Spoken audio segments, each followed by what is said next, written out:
Hello दोस्तों, क्या हाल है। तारीख 6 जून 2025, दिन शुक्रवार, हिंदी तिथि एकादशी। और आइए बात करते हैं आज के मुख्य समाचार में देश भर की तमाम बड़ी खबरों पर नजर डालते हैं। देखिए दोस्तों, एक तो आज 6 जून को निर्जला एकादशी का व्रत रखा जाएगा। ज्येष्ठ मास के शुक्ल पक्ष की एकादशी तिथि के दिन माताएं, बहनें और कई पुरुष भी ये व्रत बिना जल अन्न ग्रहण किए रखा जाता है। इस दिन भगवान विष्णु और तुलसी की पूजा पाठ का विशेष महत्व होता है। तो आप सभी को निर्जला एकादशी की ढेर सारी हार्दिक शुभकामनाएं। अच्छा, और वही दोस्तों, आज शुक्रवार 6 जून को ईद उल अजहा के अवसर पर देश के कुछ हिस्सों में बैंक बंद रहेंगे। बाकी बकरीद का त्योहार वैसे देश भर के ज्यादातर राज्यों में कल मनाया जाएगा 7 जून को। तो कल तो देश भर में छुट्टी रहेगी बैंकों वगैरह की, और फिर परसों वापस संडे हो गया तो 2-3 दिन अब ये बैंक हॉलीडे रहेगा। चलिए आगे बढ़ते हैं अपन खबरों में। देखिए पहली बड़ी खबर, जम्मू पहलगाम आतंकी हमले के बाद आज पहली बार जम्मू कश्मीर का दौरा करेंगे पीएम मोदी और यहाँ कई परियोजनाओं की सौगात भी देंगे। आज शुक्रवार को जम्मू कश्मीर में 46,000 करोड़ रुपए की परियोजनाओं का लोकार्पण और शिलान्यास करेंगे। कुल मिलाकर जम्मू के लिए आज का दिन बहुत ही ऐतिहासिक होगा। अब श्रीनगर तक दौड़ेगी वंदे भारत एक्सप्रेस ट्रेन भी। आखिरकार वंदे भारत के स्वागत के लिए तैयार हुई घाटी, आसमान से लेकर जमीन तक सुरक्षा व्यवस्थाएं भी चाक चौबंद की गई हैं। हर हरकत पर ड्रोन की नजर रहेगी। पीएम मोदी आज कटरा श्रीनगर वंदे भारत ट्रेन को भी हरी झंडी दिखाएंगे और इसके अलावा दुनिया के सबसे ऊंचे railway bridge Chenab railway bridge का भी आज उद्घाटन करेंगे। ये एफिल टावर से भी ऊंचा है। इस ब्रिज की कई खासियतें, भूकंप आने पर भी, विस्फोट होने पर भी इसका कुछ नहीं बिगड़ेगा। इंजीनियरिंग का नायाब उदाहरण आपको इस ब्रिज में देखने को मिलेगा, जिसका पीएम मोदी आज उद्घाटन करेंगे। इस ब्रिज की कुछ तस्वीरें भी आप देख सकते हैं। वहीं रेल मंत्री अश्विनी वैष्णव का भी कहना कि जम्मू से लेकर श्रीनगर तक भी सीधी रेल सेवा इसी साल सितंबर में शुरू हो जाएगी। जम्मू रेलवे स्टेशन पर नए प्लेटफॉर्म बनने के बाद ये संभव होगा। चलिए अगली बड़ी खबर देखिए। पीएम मोदी ने कल पर्यावरण दिवस के मौके पर पीएम आवास में सिंदूर नाम से एक नया पौधा लगाया। गुजरात दौरे पर 1971 के भारत पाकिस्तान युद्ध की वीरांगनाओं ने ये पौधा दिया था, तो प्रधानमंत्री ने भी ये सिंदूर का पौधा लगाया। इसे ऑपरेशन सिंदूर से जोड़कर देखा जा रहा है। पीएम मोदी के पौधारोपण की तस्वीरें आप देख सकते हैं। एक पेड़ मां के नाम अभियान के तहत ही देशवासियों को प्रेरित किया पौधारोपण के लिए, और इस मौके पर प्रधानमंत्री ने अरावली ग्रीन वॉल परियोजना भी लॉन्च की। पीएम मोदी ने देश के युवाओं को भी इस आंदोलन में भाग लेने और धरती के हरित आवरण को बढ़ावा देने में योगदान देने का आह्वान किया। और ये जो अरावली ग्रीन वॉल परियोजना है, ये 3 राज्यों और 29 जिलों में बनने जा रही है। चलिए अगली बड़ी खबर आ रही है। भारतीय रिजर्व बैंक आरबीआई आज लेगा ब्याज दरों पर एक बड़ा फैसला। दरअसल आरबीआई की जो एमपीसी मीटिंग चल रही है, उसके नतीजे आज 6 जून को आ जाएंगे। आज सुबह ठीक 10 बजे आरबीआई गवर्नर नई रेपो रेट, नई ब्याज दरों की घोषणा करेंगे। वैसे तो विशेषज्ञों, मार्केट एक्सपर्ट को उम्मीद है कि आरबीआई इस बार भी रेपो रेट में कटौती कर सकता है, और अगर इस बार कटौती करता है तो ये लगातार तीसरी बार होगा जब रिजर्व बैंक अपनी बैठकों में ब्याज दरों में कटौती करेगा। इस साल 2025 में ऑलरेडी 2 बार, एक तो फरवरी 2025 और एक अप्रैल महीने में 25 बेसिस पॉइंट की कटौती कर चुका है आरबीआई। अब अगर जून में भी कटौती होती है तो बैंक लोन वगैरह सस्ते होंगे, है ना। तो देखते हैं, आज दिन में पता चल जाएगा। फिलहाल देखिए अगली एक और बड़ी अच्छी खबर, मेक इन इंडिया और आत्मनिर्भर भारत को बढ़ावा देने की पहल। अब देश में ही बनेगी राफेल विमानों की बॉडी। डसो एविएशन और टाटा ग्रुप की एक कंपनी के साथ समझौता करार हुआ है। तो जो राफेल फाइटर जेट है ना, उनकी जो बॉडी होती है, आउटर बॉडी, वो अब भारत में ही बनेगी। बाकी अब तक ये फ्रांस में बनते थे विमान, लेकिन पहली बार फ्रांस के बाहर ये विमानों को बनाया जाएगा। राफेल फाइटर जेट की मेन बॉडी अब हैदराबाद में बनेगी। हमारे टाटा ग्रुप की और फ्रांस की एक कंपनी है डसोल्ट एविएशन, इन दोनों के बीच समझौता हुआ है और इसकी पहली यूनिट 2028 में असेंबली लाइन से बाहर आएगी। चलिए अगला अपडेट देखिए। ऑपरेशन सिंदूर के बाद जो पहली मंत्रिपरिषद की बैठक हुई, इस बैठक में भी पीएम मोदी ने स्वदेशी हथियारों की ताकत बढ़ाने पर जोर दिया। और वही खबर आ रही है कि राष्ट्रीय व्यापार सुरक्षा नीति लागू की जाए। देश के टेक्सटाइल और गारमेंट उद्योग ने केंद्र सरकार से ये मांग की है कि कारोबारियों के हितों को देखते हुए ये नई नीति लागू की जाए, ऐसा। और एक रिपोर्ट सामने आ रही है दोस्तों कि हमारे देश में तेजी से अमीर लोगों की संख्या बढ़ रही है। देखिए रिपोर्ट्स के डेटा के मुताबिक लगभग 3,79,000 लोगों के पास ही 129 लाख करोड़ की संपत्ति है, और ये संख्या दिनों दिन बढ़ रही है। तो ये आंकड़े कहीं न कहीं ये तो दिखाते हैं कि हमारे देश में अमीरों की संख्या बढ़ रही है। दिनों दिन जो अमीर हैं वो और ज्यादा अमीर होते जा रहे हैं, लेकिन कहीं न कहीं सरकार को गरीबों और मिडिल क्लास के लिए भी उनकी आय, इनकम बढ़ाने पर जोर देना चाहिए, राइट। चलिए अगला अपडेट आ रहा है। रेलवे ने बिहार से गुजरने वाली 14 ट्रेनों का समय बदला है। तो अगर आप भी बिहार से रेल यात्रा करने का प्लान कर रहे हैं तो एक बार रेलवे की नई समय सारणी देख कर निकले, है ना। चलिए बड़ी खबर देखिए। कर्नाटक के बंगलुरु में जो भगदड़ मची आईपीएल जीत के सेलिब्रेशन के दौरान, उस पर अब कर्नाटक के मुख्यमंत्री ने बड़ा एक्शन लिया। एडिशनल पुलिस कमिश्नर और एसीपी समेत कई बड़े अधिकारियों को सस्पेंड कर दिया है, और इस पूरे मामले की जांच करने के लिए एक समिति भी गठित की गई है। टोटल पुलिस कमिश्नर समेत 8 अफसर सस्पेंड किए गए। कर्नाटक के मुख्यमंत्री बोले कि रिटायर्ड जज अब इस मामले की जांच करेंगे। आरसीबी और इवेंट एजेंसी के अफसरों की तो गिरफ्तारी करने के भी आदेश जारी हुए हैं, क्योंकि कर्नाटक हाईकोर्ट ने भी इस घटना पर स्वतः संज्ञान लिया और कर्नाटक सरकार को नोटिस जारी किया। इस मामले की अगली सुनवाई अब हाईकोर्ट में 10 जून को होगी। आपको पता होगा अभी एक दिन पहले इस हादसे की भगदड़ की घटना में 11 लोगों की मौत हो गई, जबकि कई लोग घायल हो गए थे, है ना। और वहीं आरसीबी ने भी घोषणा की है कि जो मृतकों के परिजन हैं उनको 10-10 लाख रुपए दिए जाएंगे, और घायलों के लिए भी एक अलग से फंड बनाने का प्लान किया है। देखिए इस घटना पर टीम इंडिया के कोच गौतम गंभीर मोदी ने भी कहा कि वर्ल्ड कप जीतने पर भी रोड शो नहीं करना चाहिए, क्योंकि ऐसे आयोजनों में अक्सर हादसे होने का खतरा बना रहता है। उन्होंने गुस्सा जाहिर करते हुए ये भी कहा कि अगर भीड़ कंट्रोल नहीं कर सकते थे तो ऐसे जश्न करने की क्या जरूरत थी। भगदड़ मामले की कुछ तस्वीरें भी आप देख सकते हैं। 3 लाख लोगों की भीड़ आई और उस दरमियान भगदड़ मची तो एक दूसरे पर चढ़ गए लोग बाग। बताया जा रहा है कि आरसीबी ने फैंस को फ्री में पास बांटे थे, भीड़ से स्टेडियम का गेट भी टूट गया, इतनी ज्यादा गंभीर हालात हो गए थे। चलिए अगली बड़ी खबर आ रही है। अमेरिकी राष्ट्रपति डोनाल्ड ट्रंप और इलोन मस्क के बीच दिनों दिन कंट्रोवर्सी बढ़ती जा रही है। अब ट्रंप बोले कि मैं मस्क से निराश हूं, उनकी बहुत मदद की, तो वहीं टेस्ला चीफ ने भी कहा कि ट्रंप एहसान फरामोश हैं, मैं नहीं होता तो वो चुनाव भी हार जाते हैं। हाल ही में तो आपको पता होगा इलोन मस्क ने अमेरिका के सरकारी पद से भी इस्तीफा दे दिया था, तो कहीं न कहीं देखा जाए तो अब दोनों के बीच विवाद बढ़ता जा रहा है। चलिए खबर देखिए। शशि थरूर ने कहा कि देश हित में काम करना पार्टी विरोधी नहीं है, बॉर्डर पार हम सब सिर्फ भारतीय हैं। अमेरिका में बोले कि भारत को किसी भी सलाह की जरूरत नहीं है। भारत सरकार के डेलीगेशन में अमेरिकी दौरे पर गए कांग्रेस नेता शशि थरूर ने पार्टी विरोधी बयानबाजी पर अपनी प्रतिक्रिया दी और ये खुलकर बात की।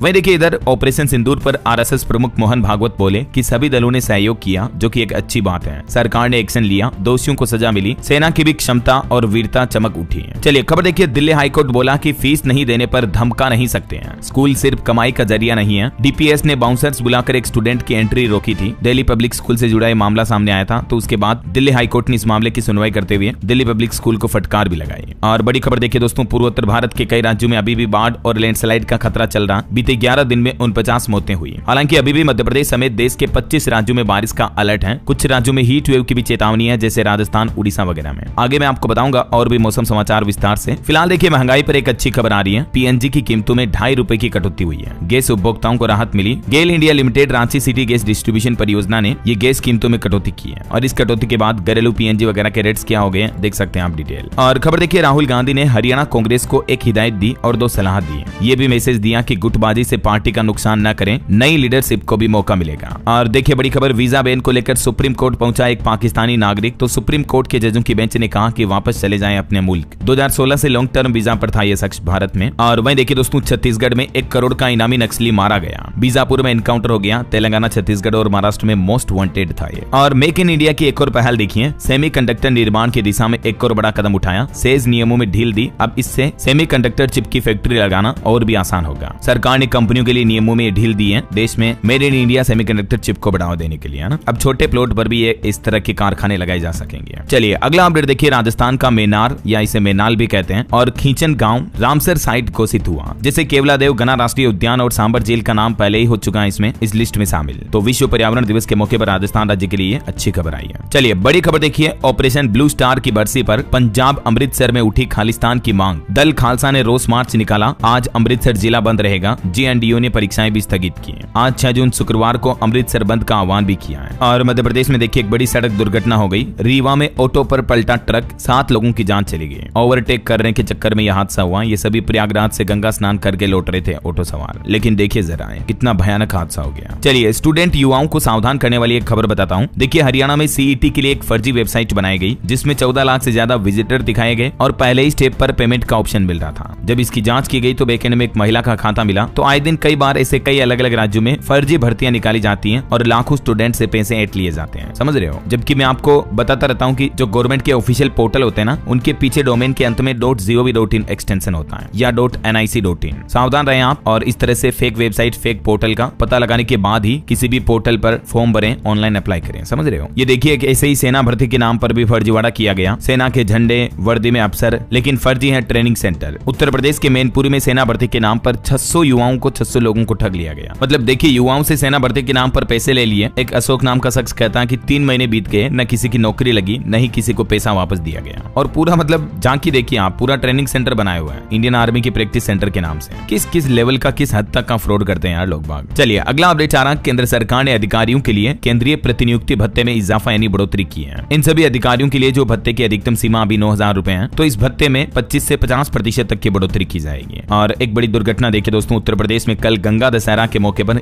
11 लोगों की डूबकर मौत हो गई। यूपी फर्रुखाबाद में भी 2 दोस्तों की जान गई। वाराणसी में 1100 मीटर चुनरी चढ़ाई गई। प्रयागराज में भी काफी श्रद्धालु उमड़े। गंगा दशहरा के मौके पर वाराणसी, प्रयागराज, अयोध्या समेत प्रदेश में कई जगह घाटों पर श्रद्धालुओं की भीड़ देखने को मिली। अच्छा वैसे यूपी के युवाओं के लिए अच्छी खबर है। यूपी पुलिस में अगले सप्ताह आएगी 23,763 पदों पर भर्तियां। 4,500 के लगभग दरोगा मिलेंगे यूपी को नए। उम्र सीमा में भी इस बार 3 साल तक की छूट मिलेगी। 35 लाख से भी ज्यादा आवेदन आएंगे। तो जैसे ये ये रिक्रूटमेंट आती है मैं आपको बता दूंगा अपडेट। 19,220 तो सिपाही भर्ती किए जाएंगे, इसके अलावा 4,543 दरोगा भर्ती होंगे, ठीक है ना। तो ये रिक्रूटमेंट ओपन होते ही मैं आपको बता दूंगा अपडेट कंप्लीटली। और हाल ही में यूपी कैबिनेट बैठक में भी फैसला लिया गया, यूपी पुलिस और एसआई भर्ती एज लिमिट में 3 साल तक की छूट मिलेगी। सभी कैटेगरी के उम्मीदवारों को मिलेगा रिलैक्सेशन। इसमें भी 4543 पदों पर जल्दी भर्ती आने वाली है, ठीक है ना। चलिए दोस्तों, ऑटो इंडस्ट्री से खबर आ रही, हुंडई वर्ना का एसएक्स प्लस वेरिएंट लॉन्च हुआ। इसकी कीमत 13,79,000 से शुरू है, 20 का माइलेज देगी है, 65 से भी ज्यादा सेफ्टी फीचर है, होंडा सिटी को टक्कर मिलेगी। वहीं खबर आ रही है, मुंबई में मानसून से पहले बड़ी राहत मिली, जर्जर इमारतों में रहने वाले लोगों को मिलेगा 20,000 रुपए महीना किराया और अस्थायी ठिकाने का भी बंदोबस्त किया जाएगा। दरअसल मुंबई में मानसून आने से पहले MHADA ने 96 खतरनाक लोकेशन पर 2400 निवासियों को राहत देने के लिए इतना मंथली किराया देने की और 400 अस्थायी फ्लैट की योजना भी शुरू की है। वहीं देखिए बड़ी खबर, अमेरिका में 12 देशों के नागरिकों के एंट्री पर बैन लगाया। राष्ट्रपति डोनाल्ड ट्रंप बोले कि खतरनाक लोगों से देश को हम बचा रहे हैं। 7 और देशों के भी लोगों पर आंशिक पाबंदी लगाई अमेरिका ने। ये वर्ल्ड मैप के मानचित्र में आप देख सकते हैं, 12 देश ऐसे हैं जिन पर पूर्ण बैन लग चुका है और 7 देशों पर आंशिक बैन लगाया है। मतलब इन देशों के नागरिक अब अमेरिका में नहीं जा पाएंगे। जो रेड एरिया में आप कंट्रीज के नाम देख पा रहे होंगे, Sudan, Libya, Eritrea, Afghanistan, Iran, Yemen, Somalia वगैरह, इन सभी कंट्रीज पर अमेरिका ने पूर्ण प्रतिबंध लगा दिया है। और वहीं देखिए दोस्तों, ECB ने भी बेंचमार्क ब्याज दरें फिर से घटाई। टैरिफ पर अमेरिकी राष्ट्रपति डोनाल्ड ट्रंप के फैसले को देखते हुए ये फैसला लिया है। ECB यानी यूरोपियन सेंट्रल बैंक की तरफ से ये 8वीं बार बेंचमार्क ब्याज दरों में कटौती की गई है। इसका मकसद है व्यापारियों वगैरह को फायदा पहुंचाना ना। चलिए अगली बड़ी खबर आ रही दोस्तों, अब कस्टमर और सेलर्स को सीधे लोन भी दे सकेगी ई-कॉमर्स कंपनी फ्लिपकार्ट, क्योंकि फ्लिपकार्ट को भारतीय रिजर्व बैंक RBI से NBFC यानी नॉन बैंकिंग फाइनेंशियल कंपनीज का लाइसेंस मिल चुका है। तो अब ये अपने कस्टमर ग्राहकों वगैरह को और सेलर्स को डायरेक्टली लोन भी दे पाएंगे और ये भारत की पहली ई-कॉमर्स कंपनी भी है जिसे ये अनुमति मिली है। और वहीं देखिए दोस्तों, देश के बैंक कर्मचारियों के हितों में सरकार ने एक फैसला लिया है। अब बैंकों में घुसकर कर्मचारियों पर हमला नहीं हो पाएगा, ऐसा नहीं चलेगा। एक्शन में आया वित्त मंत्रालय। वित्त मंत्रालय ने बैंक कर्मचारियों की सुरक्षा को गंभीरता से लेते हुए देश के सभी राज्यों और केंद्र शासित प्रदेशों को एक चिट्ठी लिखी है, जिसमें असामाजिक तत्वों द्वारा बैंक शाखाओं में उत्पाद रोकने और बैंकिंग सेवाओं तक जनता की पहुंच निर्बाध बनाने के सुनिश्चित करने के निर्देश दिए हैं। आए दिन कई बार ऐसी घटनाएं देखने को मिलती है ना कि बैंक में बदमाश घुस जाते हैं, उसके बाद बैंक कर्मचारियों से लड़ाई झगड़ा करते हैं, डराते धमकाते हैं। तो अब ये नहीं चलेगा। वित्त मंत्रालय ने सभी राज्यों को इस संबंध में लेटर भेजा और बैंक कर्मचारियों की सुरक्षा सुनिश्चित करने के निर्देश दिए हैं। अच्छा, वैसे बैंकों की बात हो ही रही है तो एक और बैंकिंग न्यूज अपडेट देख लीजिए। इस दिन कुछ वक्त के लिए बंद रहेगी HDFC बैंक की सेवाएं। UPI और नेट बैंकिंग वगैरह भी काम नहीं करेगी। दरअसल प्राइवेट सेक्टर के HDFC बैंक ने अपने ग्राहकों के लिए एक जरूरी सूचना जारी की है। बैंक का कहना है कि 8 जून को उनके जरूरी सिस्टम का मेंटेनेंस किया जाएगा और इस दौरान UPI से लेकर नेट बैंकिंग तक कई डिजिटल सेवाएं कुछ घंटों तक बंद रहेगी। कितने टाइम तक बंद रहेगी, कौन कौन सी सर्विस नहीं मिलेगी, तो इसकी डिटेल भी आप देख सकते हैं। 8 जून को सुबह के टाइम मतलब देर रात 2:30 बजे से लेकर सुबह 6:30 बजे तक ये सेवाएं बंद रहेगी। करीब 4 घंटों तक आप इन सेवाओं का इस्तेमाल नहीं कर पाएंगे। चलिए कोरोना वायरस पर बड़ी खबर देखिए दोस्तों, देश में दिनों दिन कोरोना के मामले बढ़ते जा रहे हैं और अभी एक्टिव केस की संख्या 5000 के करीब पहुंच चुकी है। बीते 24 घंटों में ही 7 लोगों की मौत हुई कोरोना से। देश में एक बार फिर से कोविड-19 का खतरा मंडराने लगा है। समय के साथ साथ एक्टिव केस की संख्या में लगातार बढ़ोतरी हो रही है और देखिए दिल्ली में तो 5 महीने के बच्चे की भी कोरोना से मौत हो गई। 4 राज्यों में एक ही दिन में लगभग 450 नए मरीज मिले और अभी देश में कुल एक्टिव केस की संख्या 4866 हो चुकी है और अभी कुल मौतों की संख्या 51 पहुंच गई है। ये भारत के मानचित्र में आप देख सकते हैं देश के अलग अलग राज्यों में अभी कोरोना के एक्टिव केस कितने चल रहे हैं। अकेले केरल में ही 1487 हैं, महाराष्ट्र में 526, गुजरात में 508, कर्नाटक में और तमिलनाडु, इन राज्यों में सबसे ज्यादा मामले चल रहे हैं। अभी दिल्ली में भी 562 पहुंच चुके हैं। वहीं देखिए उत्तर प्रदेश के भी इस जिले में हाई अलर्ट घोषित हुआ। स्वास्थ्य कर्मियों की छुट्टियां भी निरस्त की गई और ऐसे मरीजों की जांच करने के निर्देश भी दिए हैं जिनको सर्दी, खांसी, जुकाम वगैरह से पीड़ित मरीज है ना, उनकी अब कोरोना जांच करवाना अनिवार्य होगा। उत्तर प्रदेश के मैनपुरी में बढ़ते कोरोना के माहौल को देखते हुए ये नया आदेश लागू हुआ है। बहरहाल अभी तो अपन कुछ और महत्वपूर्ण और काम की खबरें देखेंगे दोस्तों, लेकिन फिलहाल वक्त तो चला है आज के ताजा मौसम समाचार जानने का। और हाँ, एक छोटी सी रिक्वेस्ट आपसे ये है कि अगर आप DLS न्यूज चैनल से अभी तक भी जुड़े नहीं हो तो जुड़ जाइए, चैनल को सब्सक्राइब करके बेल आइकन जरूर दबा दीजिएगा और इस वीडियो पर एक लाइक और शेयर भी कर देना ताकि आपको रोजाना की ताजा खबरें, महत्वपूर्ण मुख्य समाचार, काम के न्यूज अपडेट सबसे पहले आपके मोबाइल पर मिलते रहेंगे। और चलिए दोस्तों मौसम में आगे बढ़ते हैं। देखिए पूर्वोत्तर भारत के राज्यों में बाढ़ और लैंडस्लाइड का कहर देखने को मिल रहा है जैसा कि मैंने आपको बताया और अभी भी 25 राज्यों में बारिश का अलर्ट है। कुछ अलग अलग राज्यों के हालात देखिए। मध्य प्रदेश में भी प्री मानसून बारिश में आंधी तूफान का कहर देखने को मिल रहा है। 27 जिलों में येलो अलर्ट जारी हुआ। 50 किलोमीटर प्रति घंटा की रफ्तार से आंधी हवाएं चलेगी। तो वहीं उत्तर प्रदेश में देखिए श्रावस्ती में 15 मिनट तक ओले गिरे बीते दिन भी। बलरामपुर में तेज बारिश हुई, 50 किलोमीटर की स्पीड से हवाएं चली और यूपी में आज से अब तापमान बढ़ने लगेगा। बिहार के भी 7 जिलों में आज बारिश का अलर्ट है। 30 से 40 किलोमीटर प्रति घंटा की रफ्तार से हवाएं चलेगी। आकाशीय बिजली गिरने की भी चेतावनी। झारखंड के भी 5 जिलों में आज झमाझम बारिश की चेतावनी। अगले 3 दिन तक बादल बरसेंगे। तो वहीं छत्तीसगढ़ में भी देखिए 6 जिलों में बिजली गिरेगी, बारिश नहीं होगी। सूरजपुर दंतेवाड़ा में 50 किलोमीटर की रफ्तार से हवाएं हवाएं चलने की चेतावनी है। पहाड़ी राज्यों की बात करें तो हिमाचल प्रदेश में अब कल से बदलेगा मौसम का मिजाज, 10 जून तक खिलेगी धूप, तापमान बढ़ेगा। पहाड़ों पर बर्फबारी और बारिश की वजह से पंजाब का भी मौसम बदला, सामान्य से 5 डिग्री तक कम चल रहा अभी तापमान। हरियाणा के मंत्री देखिए जल भराव में फंस गए, गाड़ी से उतरकर पैदल रास्ता ढूंढा। प्रदेश के 4 जिलों में बारिश हुई, हिसार में ओले भी गिरे। बिहार के भी 7 जिलों में आंधी बारिश मौसम का हाल बिगाड़ने वाला है। वज्रपात से भी लोगों को सावधान रहने की अपील की है, ये तो मैंने आपको बता दिया। इसके अलावा भी देखिए आप स्काईमेड वेदर की रिपोर्ट के मुताबिक अगले 24 घंटों के दौरान मौसम की संभावित गतिविधियां क्या रह सकती हैं, और भी कुछ इन अलग अलग जिलों में इन अलग अलग राज्यों में बारिश की गतिविधियां देखने को मिलेगी आपको अगले 24 घंटों में, ठीक है ना। ओके, और चलिए मौसम के बाद अपन आज के सराफा बाजार पर नजर डाल लेते हैं। तो देखिए दोस्तों, चांदी की कीमतें तो अभी भी ऑल टाइम हाई पर ही चल रही है। 3695 रुपए प्रति किलो चांदी का भाव और बढ़कर अभी 1,04,675 रुपए प्रति किलो पहुंच चुका है, जबकि सोने के भाव में भी 1416 रुपए की महंगाई देखी गई और गोल्ड का प्राइस भी अभी 58,163 रुपए प्रति 10 ग्राम पर पहुंच गया है। अलग अलग कैरेट के हिसाब से भी सोने की कीमतें आप देख सकते हैं। लेकिन दोस्तों वैसे अगर आप सोने चांदी में निवेश करने की सोच रहे हैं तो अभी इमीडिएटली निवेश ना करें। मार्केट एक्सपर्ट का यह कहना है कि अगले 2 महीनों में सोने की कीमतों में भारी गिरावट देखने को मिल सकती है। मैंने आपको कल ही एक रिपोर्ट बताई थी कि 12 से 15% तक सोने के दाम जो है गिर सकते हैं। कई सारे इंडस्ट्रियल एक्सपर्ट का अनुमान है सोने की कीमतें एक बार फिर से इस साल के अंत तक 85,000 रुपए प्रति 10 ग्राम 24 कैरेट के रेट पर पहुंच सकती है। और एक बड़ी खबर तो ये भी आ रही, गोल्ड को लेकर दुनिया भर के सभी बैंकों ने अहम फैसला लिया और खरीदने पर रोक लगाई है। दरअसल वर्ल्ड गोल्ड काउंसिल की रिपोर्ट के मुताबिक अप्रैल 2025 में जो सेंट्रल बैंक है ना, जैसे भारतीय रिजर्व बैंक, अमेरिका का फेडरल रिजर्व बैंक वगैरह, इनकी सोने की खरीदारी में बड़ी गिरावट दर्ज हुई है। तो कहीं ना कहीं अब सेंट्रल बैंक, रिजर्व बैंक भी सोना कम खरीद रहे हैं। तो इस वजह से भी दोस्तों आने वाले कुछ महीनों में गोल्ड की कीमतों में कमी देखने को मिल सकती है, डिमांड कम होने की वजह से। ठीक है, तो ये कुछ अपडेट चल रहा है। और चलिए कुछ मार्केट का माहौल भी देख लेते हैं। देखिए बीते दिन भारतीय शेयर बाजार 444 अंक चढ़कर 81,442 पर बंद हुआ। निफ्टी भी 130 अंक चढ़ा। वहीं खबर है इंश्योरेंस कारोबार में भी उतरा सेंट्रल बैंक ऑफ इंडिया, क्योंकि इस सेक्टर में भी इस बैंक ने बड़ा निवेश किया है। और वहीं देखिए जोमेटो के शेयर में 4.5% की तेजी देखने को मिली। मॉर्गन स्टैनली ने शेयर का टारगेट 320 दिया। और खबर है अदानी ग्रुप ने चुकाया इस साल 75,000 करोड़ रुपए का टैक्स, जो कि पिछले साल से 29% ज्यादा है। और एक बड़ी खबर देखिए, चीन की एक ना और पूरी दुनिया में ऑटोमोबाइल मैन्युफैक्चरर्स की टेंशन बढ़ गई। दरअसल एक्सपर्ट का यह मानना है कि अगर चीन पर पाबंदियां जारी रही तो ग्लोबल ईवी ट्रांजिशन को बड़ा झटका लग सकता है। कच्चे माल की कीमतें बढ़ सकती हैं, जिससे गाड़ियों के दाम में भी इजाफा यानी बढ़ोतरी हो सकती है। भारत में भी बजाज ऑटो और टीवीएस मोटर्स जैसी बड़ी कंपनियों ने चेतावनी दी है कि अगर ये संकट बना रहा तो उनका भी ईवी प्रोडक्शन अगले महीने जुलाई से पूरी तरह से ठप हो सकता है, क्योंकि अमेरिका ने जो हाल ही में चाइना पर कई पाबंदियां लगाई है, यूरोप में भी ऑटो पार्ट्स बनाने वाले कुछ कारखानों ने प्रोडक्शन रोक दिया। तो दुनिया भर में कहीं ना कहीं कंट्रोवर्शियल माहौल तो आगे देखने को मिल सकता है, ऐसी रिपोर्ट्स आ रही हैं। चलिए अगली बड़ी अच्छी खबर देखिए, रेल यात्रियों के लिए अपडेट आ रहा कि अब इस ऐप से तुरंत पकड़ में आ जाएगा टिकटों का फर्जीवाड़ा। एक तो रेलवे ने आदेश जारी किया, जो रेलवे का हर टीसी होता है टिकट चेकर, उनके स्मार्टफोन में ये मोबाइल ऐप होना जरूरी होगा। एम आधार ऐप को लेकर रेल मंत्री ने कहा कि तत्काल टिकट के लिए ई आधार ऑथेंटिकेशन जरूरी होगा और सभी रेलवे टिकट चेकिंग स्टाफ जो है ना, वो अब एम आधार मोबाइल ऐप अपने फोन में डाउनलोड करके रखेंगे, ताकि उनको क्यूआर कोड के जरिए जानकारी मिल पाएगी। ठीक है,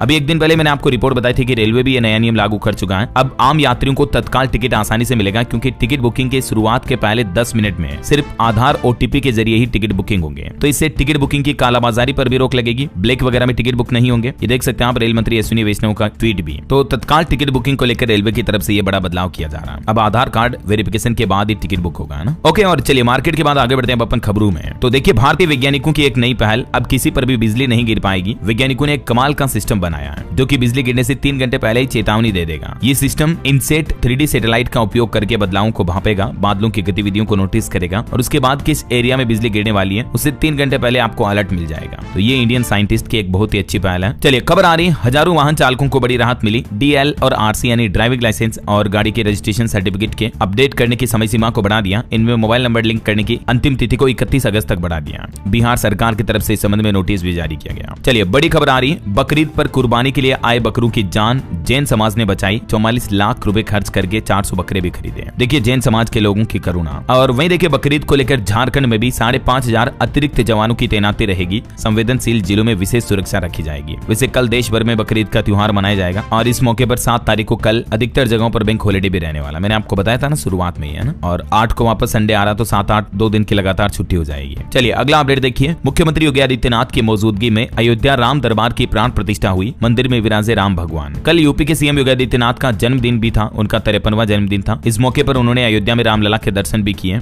और राम मंदिर प्रथम तल पर राम दरबार की प्राण प्रतिष्ठा के मुख्य यजमान के रूप में भी हिस्सा लिया। सीएम योगी ने अपने 53वें जन्मदिन पर पौधारोपण भी किया। सोशल मीडिया पर भी उनको कई बधाइयां मिली और ये कुछ तस्वीरें आप देख सकते हैं। राम दरबार की प्राण प्रतिष्ठा में गुजरात सूरत के एक कारोबारी कारोबारी ने हीरे के आभूषण भी दान किए। सीएम योगी बोले कि मोदी आधुनिक भारत के भागीरथ हैं। चलिए अगली बड़ी अच्छी खबर देखिए दोस्तों, अब भक्तों की अमरनाथ यात्रा और भी ज्यादा सुरक्षित होगी। ऑपरेशन शिवा में 58,000 जवान तैनात होंगे। श्रद्धालुओं को ले जाने वाले खच्चरों की भी टैगिंग की जाएगी। अगले महीने 3 जुलाई से 38 दिन की जो अमरनाथ यात्रा शुरू हो रही है, उसमें इस बार बहुत ही एडवांस सुरक्षा व्यवस्थाएं की गई है। पहली बार अमरनाथ यात्रा के पहलगाम और बालटाल रूट पर जैमर लगाए जाएंगे। एडवांस AI CCTV कैमरे भी होंगे और 58,000 जवान भक्तों की सुरक्षा में तैनात रहेंगे, क्योंकि हाल ही में जम्मू पहलगाम में जो घटना हुई थी, तो उसके बाद इस यात्रा की सुरक्षा को और बढ़ा दिया गया है। चलिए बड़ी खबर देखिए, मद्रास हाईकोर्ट का बड़ा फैसला। समलैंगिक विवाह को कानूनी मान्यता तो नहीं दी जा सकती है, लेकिन इस तरह के जोड़े भी परिवार बनाकर रह सकते हैं। एक केस की सुनवाई करते हुए समलैंगिक मामले पर मद्रास हाईकोर्ट ने यह बड़ा फैसला सुनाया। वहीं दिल्ली वालों के लिए एक अच्छी गुड न्यूज देखिए, सड़कों पर दौड़ेगी 200 इलेक्ट्रिक बसें। पीएम मोदी ने विश्व पर्यावरण दिवस के मौके पर दिल्ली में ये 200 इलेक्ट्रिक बसों को हरी झंडी दिखाई। वहीं देखिए बड़ी खबर, पाकिस्तान के साथ खड़े अजरबैजान को लगेगा बड़ा झटका। आतंकवाद पर भारत को मध्य एशियाई देशों का भी समर्थन मिला है। मध्य एशियाई देश जिसमें कजाकिस्तान, तुर्कमेनिस्तान और ताजिकिस्तान ने भी आतंकवाद के मुद्दे पर भारत को समर्थन दिया, जो कि मुस्लिम कंट्रीज होने के बावजूद इंडिया के साथ है अभी। वहीं देखिए एक और जासूस की बड़ी खबर, पंजाब के जसबीर के मोबाइल में 150 पाकिस्तानी नंबर मिले हैं। अफसरों और ISI एजेंट के भी ये नंबर हो सकते हैं। यूट्यूबर ज्योति के साथ फोटो की वजह से रडार पर आया ये, और अभी इसकी जांच चल रही है। और भारतीय सेना की एक नई पहल देखिए, अब और दूर तक वार कर सकेगी आकाश मिसाइल। DRDO लगाएगा दमदार फ्यूल टेक्नोलॉजी भी। आकाश मिसाइल की संरचना को बदलाव करके और एडवांस किया जा रहा है इसको, जिससे इंडियन आर्मी की ताकत और बढ़ेगी, है ना। चलिए बड़ी खबर देखिए, विदेश मंत्री एस जयशंकर ने भी कजाकिस्तान, किर्गिस्तान, ताजिकिस्तान समेत इन मुस्लिम कंट्रियों के विदेश मंत्रियों के साथ द्विपक्षीय बैठकें की, और इन बैठकों में आतंकवाद का मुकाबला, व्यापार, निवेश और ऊर्जा सहयोग को बढ़ावा देने पर जोर दिया गया। और खबर आ रही, चुनाव आयोग ने लॉन्च किया डिजिटल इंडेक्स कार्ड सिस्टम, जिससे कि इलेक्शन की रिपोर्टिंग में और भी अब तेजी आएगी। यानी अब चुनाव के बाद आंकड़ों की रिपोर्टिंग और तेज होगी, फास्ट होगी, आसान होगी। चुनाव आयोग ने पुरानी मैनुअल प्रणाली को बदल दिया है। चलिए कुछ और हेडलाइंस न्यूज सुर्खियां देखिए। दिल्ली में बकरीद पर गाय और ऊंट की कुर्बानी पर रोक लगाने के लिए एडवाइजरी जारी हुई। प्रधानमंत्री नरेंद्र मोदी के दौरे से एक दिन पहले जम्मू कश्मीर में NIA ने 32 जगहों पर छापेमारी भी की है। वैसे जम्मू में जो नई ट्रेन सेवा शुरू होने जा रही, इससे आप महज 4 घंटे में श्रीनगर से कटरा तक पहुंच पाएंगे। जम्मू कश्मीर के मुख्यमंत्री उमर अब्दुल्ला ने कहा, इससे जम्मू की अर्थव्यवस्था को भी काफी फायदा होगा, पर्यटन को भी बढ़ावा मिलेगा। और खबर है, अगले हफ्ता पीएम मोदी से मिलेगी पश्चिम बंगाल के मुख्यमंत्री ममता बनर्जी भी। खबर आ रही, अमेरिकी राष्ट्रपति डोनाल्ड ट्रंप ने हार्वर्ड के भी अंतर्राष्ट्रीय छात्रों के वीजा पर रोक लगाई और इस आदेश पर साइन भी कर दिए हैं। जी हां, डोनाल्ड ट्रंप ने अब हार्वर्ड में विदेशी छात्रों के वीजा पर पूरी तरह से भी प्रतिबंध लगा दिया। 10-12 कंट्री के तो नागरिकों पर भी प्रतिबंध लगाया और अब स्टूडेंट के खिलाफ भी ये फैसला लिया और व्हाइट हाउस के इस ऑर्डर पर हस्ताक्षर भी कर दिए हैं। चलिए खबर आ रही, 12वीं के व्यावसायिक छात्रों के लिए शुरू होगा प्लेसमेंट अभियान। दिल्ली सरकार की तरफ से एक नया निर्देश जारी किया गया है और स्टूडेंट के प्लेसमेंट यानी जॉब वगैरह को लेकर एक नया अभियान शुरू किया जाएगा। 900 स्कूलों में चल रहे इस कार्यक्रम का उद्देश्य है स्टूडेंट को रोजगार और उद्योगों से जोड़ना है। चलिए खबर देखिए, उत्तर प्रदेश में शिक्षकों के सामान्य तबादले का आदेश जारी हुआ। शिक्षक और छात्र अनुपात के आधार पर शुरू होगी प्रक्रिया। वहीं यूपी में घायल सारस और अन्य वन्य जीवों के संरक्षण को सुनिश्चित करने के लिए मोबाइल वेटनरी यूनिट भी शुरू हुई। लखनऊ गोरखपुर मंडल को यह सुविधा मिली। और एक रिपोर्ट सामने आ रही कि भारत में स्टील की खपत में बीते 5 सालों में 84% की बढ़ोतरी देखी गई। 2024-25 में 48 लाख टन तक पहुंची स्टील कंजप्शन। चलिए खबर देखिए, एयरटेल और जियो के बाद अब स्टारलिंक को मिलेगा सेटकॉम लाइसेंस। दूरसंचार मंत्री की तरफ से यह बड़ा ऐलान किया गया ज्योतिरादित्य सिंधिया ने। वहीं खबर है, क्लीन प्लांट प्रोग्राम के तहत देश में लगेंगे 9 नए प्लांट। कृषि मंत्री ने बागवानी पर भी जोर दिया। और खबर देखिए, ऑपरेशन सिंदूर पर हर राज्य और जिलों में चर्चा कराएगी भाजपा। जेपी नड्डा संभालेंगे इस नए अभियान की कमान। 9-10 जून को यह कार्यक्रम का आयोजन होगा। वही देखिए, विदेश मंत्री डॉक्टर एस जयशंकर ने कहा कि ई-कॉमर्स, ब्लॉकचेन और डिजिटल भुगतान से बदल रहा व्यापार का तरीका। मध्य एशिया से नजदीकियां भी बढ़ेगी। और आने वाली जनगणना पर खबर देखिए, ये पहली बार डिजिटल जनगणना होगी। 16 साल बाद जो ये 16वीं जनगणना जातीय होने जा रही है, इसमें 30 लाख गणना कर्मी लगेंगे। मकानों की गणना अगले साल अप्रैल से शुरू हो जाएगी। बाकी जातिगत जनगणना 2027 के अंदर शुरू होगी। मैंने आपको डिटेल बताई थी कल ही। चलिए अगली बड़ी खबर देखिए, अब शौक के लिए नहीं पहन सकेंगे BSF और भारतीय सेना के जवानों जैसे ड्रेस। सरकार की तरफ से सख्त नए नियम लागू कर दिए हैं। अब नई ड्रेस पूरी तरह से डिजिटल पैटर्न पर आधारित होगी। इसमें रंगों का खास ध्यान रखा जाएगा, जैसे कि 50% खाकी, ग्रीन और ब्राउन कलर का कॉम्बिनेशन होगा इस रेशियो में। ऑपरेशन सिंदूर के बाद BSF के जवानों की सुरक्षा को लेकर यह बड़ा फैसला लिया गया सरकार की तरफ से। चलिए खबर आ रही है, उत्तर प्रदेश में कैदी बनेंगे बॉडी बिल्डर। सभी जेलों में खोले जाएंगे ओपन जिम। जेल मंत्री की तरफ से एक बड़ी घोषणा की गई पर्यावरण दिवस के मौके पर। वहीं खबर है, अब टाटा कंपनी आपके आईफोन की देखभाल करेगा। एप्पल और टाटा ग्रुप के साथ एक पार्टनरशिप डील साझेदारी हुई है, जिसके तहत एप्पल प्रोडक्ट्स की रिपेयरिंग मजबूत करने पर अब टाटा जोर देगा। चलिए खबर आ रही कि दुनिया में छाएगा UPI का रुतबा। वीजा पर गाज गिरने वाली है। जहां वीजा से दुनिया में रोजाना 64 करोड़ ट्रांजैक्शन होते हैं, वहीं UPI ने जून 2024 में रोजाना 65 करोड़ से भी ज्यादा लेन देन का रिकॉर्ड हो रहा है। तो कहीं न कहीं देखा जाए तो यूपीआई ने वीजा को भी टक्कर दे दी है। अकेले भारत में ही हालात देखिए आप, है ना। चलिए खबर देखिए, भारत का डिजिटल फोरेंसिक मार्केट वित्त वर्ष 2030 तक 11,829 करोड़ रुपए तक पहुंच जाएगा। वहीं विश्व पर्यावरण दिवस के मौके पर केंद्रीय मंत्रियों ने प्लास्टिक प्रदूषण रोकने का भी आह्वान किया। मध्य प्रदेश में साइबर अपराध पीड़ितों को बड़ी राहत मिली है। ठगी की सूचना देने पर खुद कॉल करेगा कॉल सेंटर भी।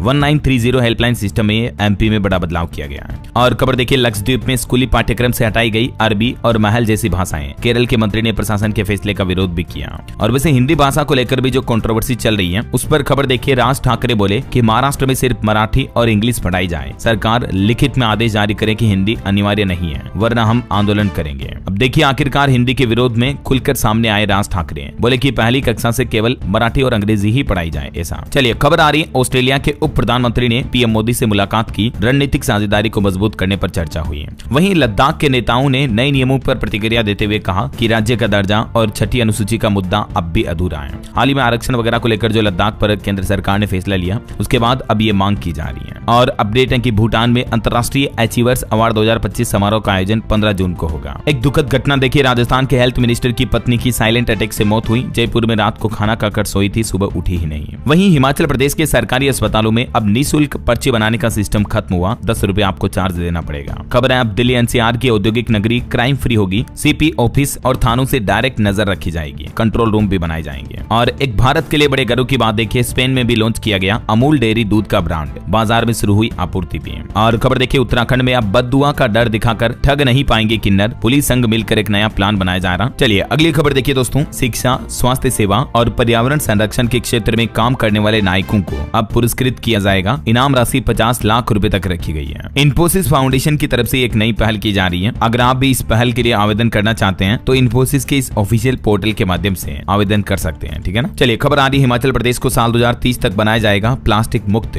मुख्यमंत्री सुखविंदर सिंह सुक्खू ने ऐलान किया और लोगों से भी अपील किया पर्यावरण दिवस के मौके पर कि आप भी जितना हो सके प्लास्टिक का कम से कम इस्तेमाल करें।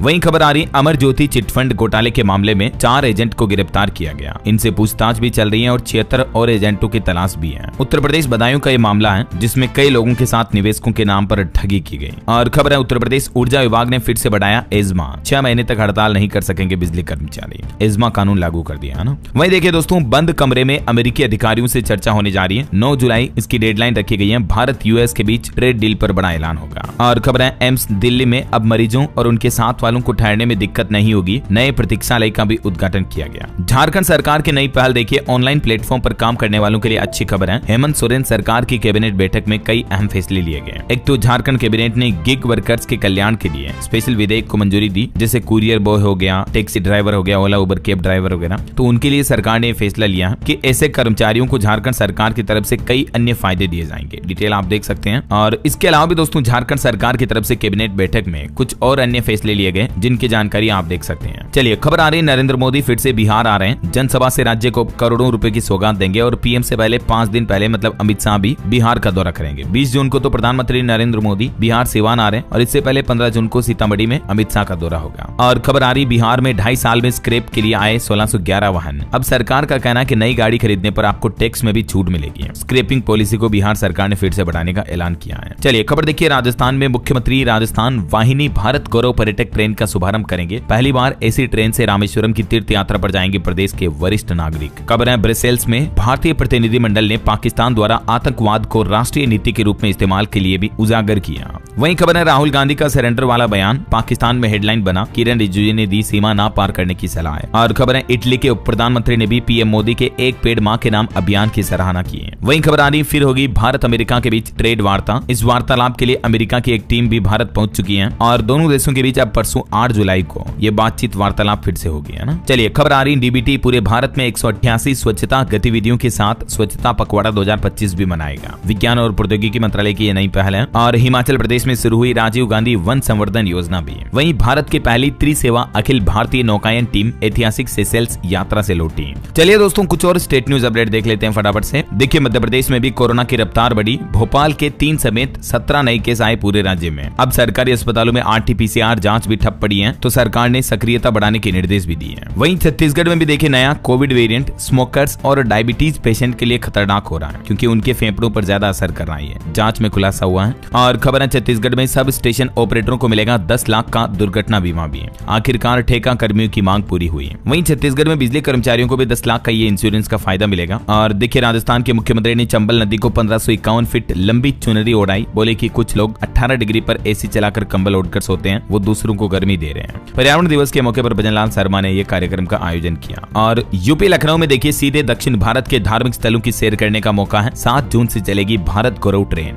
जो कि आपको तिरुपति, रामेश्वरम और कन्याकुमारी के दर्शन कराएगी। लखनऊ से शुरू होगी है। ज्यादा जानकारी आप IRCTC के ऑफिशियल पोर्टल पर चेक कर लीजिएगा ना। वहीं दोस्तों, लखनऊ में कल ईद उल अजहा के मौके पर भी रूट डायवर्जन वगैरह रहेंगे। सुरक्षा व्यवस्थाओं को लेकर गाइडलाइन भी जारी हुई है। और खबर है, हिमाचल प्रदेश के मुख्यमंत्री सुखविंदर सिंह सुक्खू बोले कि अस्पतालों में पर्ची पर शुल्क अनिवार्य नहीं होगा, क्योंकि स्वास्थ्य सचिव ने तो 10 रुपए शुल्क लेने के आदेश दिए हैं। तो जयराम ने शुल्क और कर्ज की सरकार बताया, तो अभी ये कंट्रोवर्सी भी चलने लगी है। वही देखिए, हिमाचल में मानसून से पहले ही डैम यानी बांध वगैरह भरने लगे, इतनी तेज बारिश हो रही है। और उत्तराखंड की चारधाम यात्रा पर अपडेट आ रहा दोस्तों। अब तक 83 श्रद्धालुओं की मौत हो चुकी है। सबसे ज्यादा केदारनाथ धाम में 38 श्रद्धालुओं ने दम तोड़ा। 74 मौतें स्वास्थ्य खराब के कारण हुई। चलिए खबर देखिए, बिहार को मिली ऊर्जा क्षेत्र में बड़ी उपलब्धि। बाढ़ थर्मल पावर प्लांट की तीसरी इकाई का ट्रायल रन भी सफल रहा। वहीं झारखंड में पर्यावरण और विकास का संगम देखने को मिला। मुख्यमंत्री हेमंत सोरेन ने किया सिरम टोली फ्लाईओवर का उद्घाटन। और बकरीद को लेकर मध्य प्रदेश के वक्फ बोर्ड ने भी एडवाइजरी जारी की। कहा कि प्रतिबंधित जानवरों की कुर्बानी न करें और सोशल मीडिया पर वीडियो भी न डालें। ये देख सकते हैं आप जारी प्रेस नोट भी। और खबर देखिए, छत्तीसगढ़ में शिक्षकों का आंदोलन जारी है। 10 जून को जिला और 13 जून को संभागीय धरना देंगे। अब कुछ और एजुकेशनल अपडेट्स देखिए दोस्तों। SSC CHT यानी संयुक्त हिंदी अनुवादक भर्ती परीक्षा की अधिसूचना जारी हुई। 437 पदों के लिए 26 जून तक आप आवेदन कर सकते हैं। और वहीं देखिए, हरियाणा की हिंदी शिक्षकों के चुनाव की परीक्षा में गलतियों की भरमार देखी गई। अब अभ्यर्थियों के विरोध के चलते परीक्षा को भी रद्द किया गया। और देखिए, झारखंड में भी